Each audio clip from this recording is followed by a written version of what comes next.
Okay, I mentioned in previous videos that you can add additional custom data that you're collecting from the leads view. So for instance, when you click on this edit icon here, you have our system fields that you're able to add data to for a lead.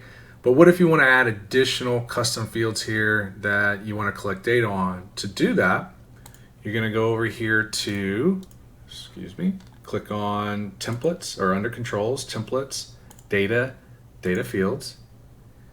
And here you have the option, just like if you watch the video for creating user profile data fields, you can do it for leads.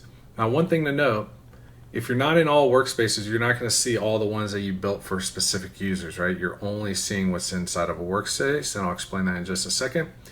So what I always mention is if you're creating system data fields and you have some for your own workspaces, you have them for your users, just get in all workspaces so you know what you're dealing with and what you're working with.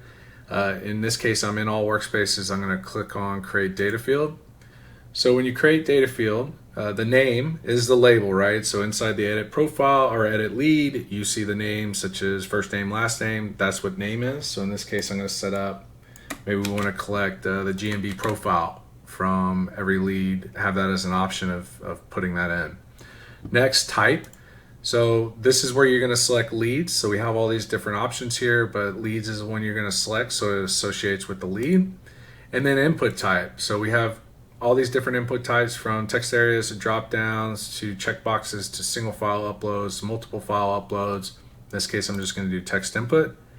And then this is where it gets interesting with workspaces. So when you start thinking about collecting lead data, a good example would be, let's say you're an insurance agent and you sell car insurance, health insurance, life insurance. You have different fields that you want to collect data on for your leads.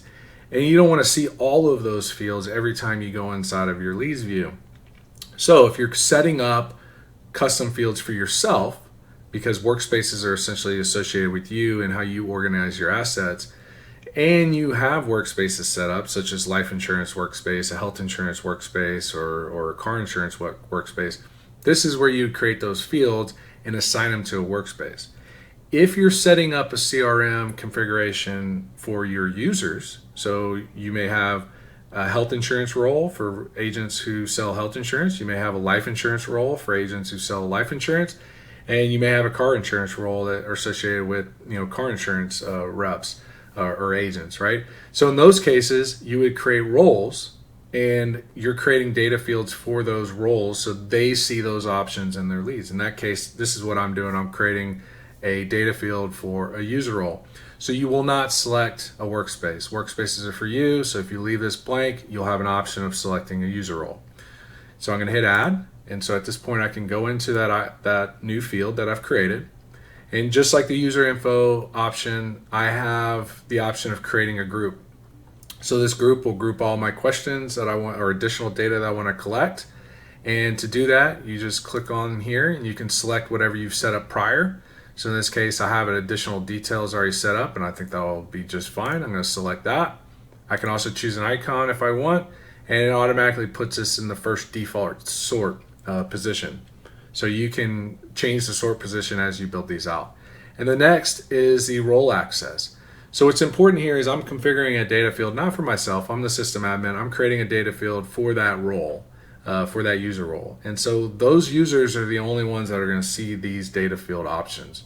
So in this case, go back to the example, if this was a health insurance field that I was creating for one of my agents, I would select that role. In this case, I'm going to select the support user role. And so now leads that any user that's in the support user role, when they go into their lead and click edit, they're going to see this option GMB profile. Footnote, that's just a little extension of your label.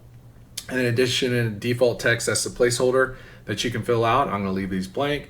And then requires important, if you set that, they will not be able to save the lead unless they fill that out. So don't use that if you don't have a plan to require the field.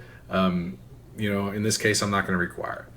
So let me add one more real quick, and we'll go into that user so I can show you what it looks like. So let's add current CMS. So I'm going to add that, 2 leads. I'm going to choose text input. I'm not going to assign it to workspace because this is for users. Click add, and I'm going to go into that field and go ahead and choose that group. It's going to automatically create my sort position, save this to the group, and then I'm going to apply the role access. All the rest I'm just going to leave blank. So now when I go into this user, and I'll go into James, who's a support user role, and I'm going to go over here to the leads tab. And so now when I go into my leads and click edit, I now have those options in addition to the system fields. So you can create as many as you like and group them however you like, and associate that with user roles. Or if you're configuring the CRM for yourself just to organize your different avenues that you support, you can create them for specific workspaces as well.